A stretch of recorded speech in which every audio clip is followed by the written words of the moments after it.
Hi, and welcome back to the second hour of this Thursday edition of Focal Point on AFR Talk. More gloomy news out of the economy. Brian Fisher is my name. Program is Focal Point. Wholesale sales, it's not retail, it's wholesale now. They dropped in March by 1.6%. So they went down from a year ago.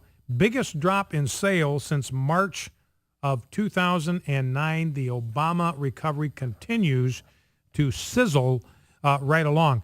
And remember, the left is always talking about separation of church and state. They get on their bandbox and their podium and they bang their pots. Got to have separation of church and state. Can't talk about politics in the pulpit. Then here's a story about Joe Biden meeting for 2.5 hours on Monday of this week with a dozen leaders from various faith communities, and he has a commandment for them, for pastors, rabbis, and nuns. He wants them to tell their flocks that enacting gun control is the moral thing to do. So this whole business is about separation of church and state, separation for thee, but not for me. And then on the environmental front, I mean, it's getting ugly out there for our friends in the global warming, the catastrophic global warming community. Looking at a chart here posted by Mark Morano on Climate Depot, U.S. temperatures, listen to this, have dropped by almost 3 degrees centigrade over the past year.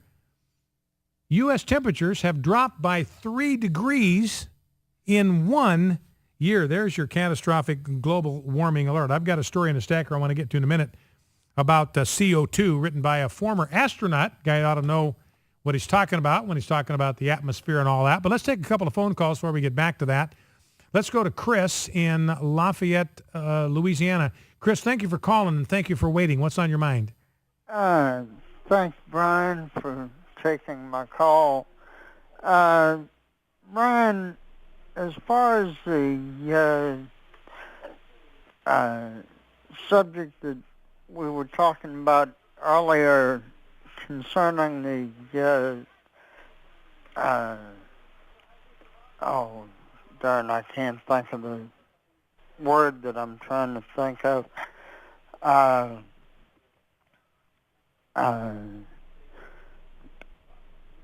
What's the issue that you wanted to weigh in on? Did it have something to do with homosexuality and the homosexual agenda? If I'm not mistaken, I believe that a good bit of it has to do with the homosexuals trying to disprove the Bible, if I'm not mistaken. Yeah, and and I appreciate your call, Chris. And that's a true fact that the Bible is a real problem for homosexuals. They actually want to get the Bible classified as hate speech because the Bible, for instance, says that homosexuality is an abomination, and to them it's not. To them it is an unqualified good. It's light, it's truth, it's life, and the Bible says no, it's darkness, disease, and death. And so they want the Bible itself classified as hate speech. So the Bible is a real problem for them because it gets in their way. It stands there like a rock, and they can't find a way to go around it, can't find a way to go over it, so they are just trying to get rid of it altogether. Let's go to Mark in Perry, Georgia. Mark, welcome to Focal Point. What's on your mind? Mark, are you there? Yes, I'm here. Sorry. Yes, go right ahead, sir. I am from the school district now that is being threatened with the no prayer and all at graduation. Oh, so you're down there in Georgia, so you know what we're talking about firsthand. Yeah. School superintendent came out with the announcement there'd be no prayer. Well, he was inundated with literally thousands of emails protesting that. He has since come out and said, well, y'all misunderstood what I said.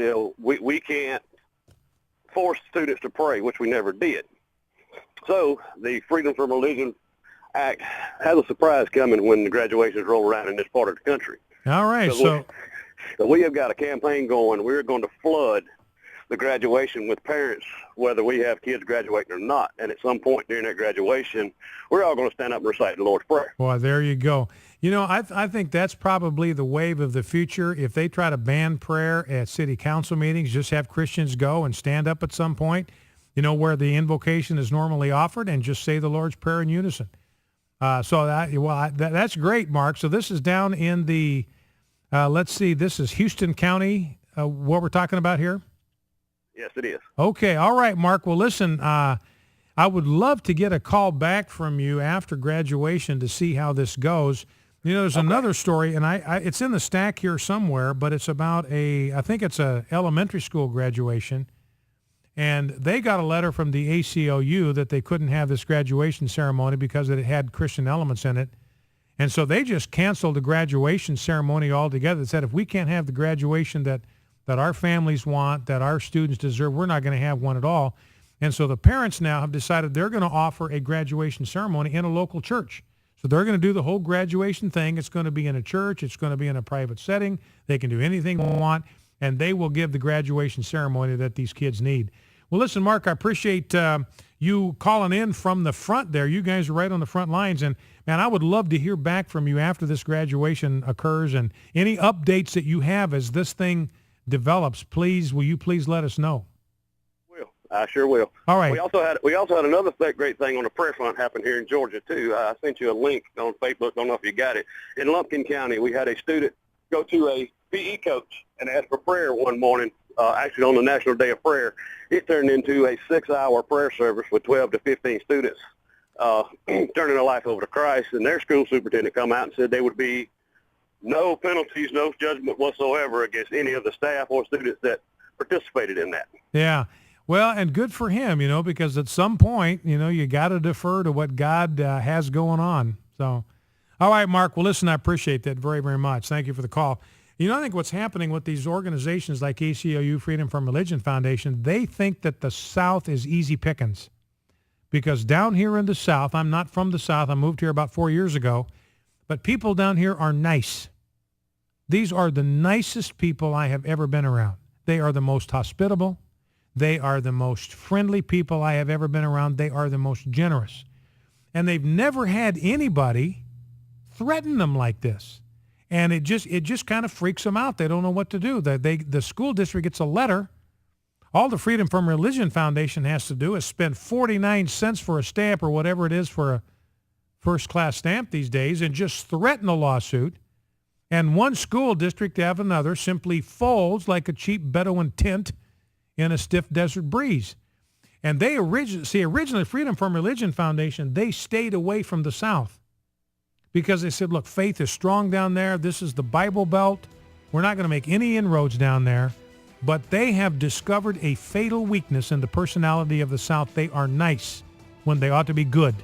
They are weak when they ought to be strong. We can push these people around.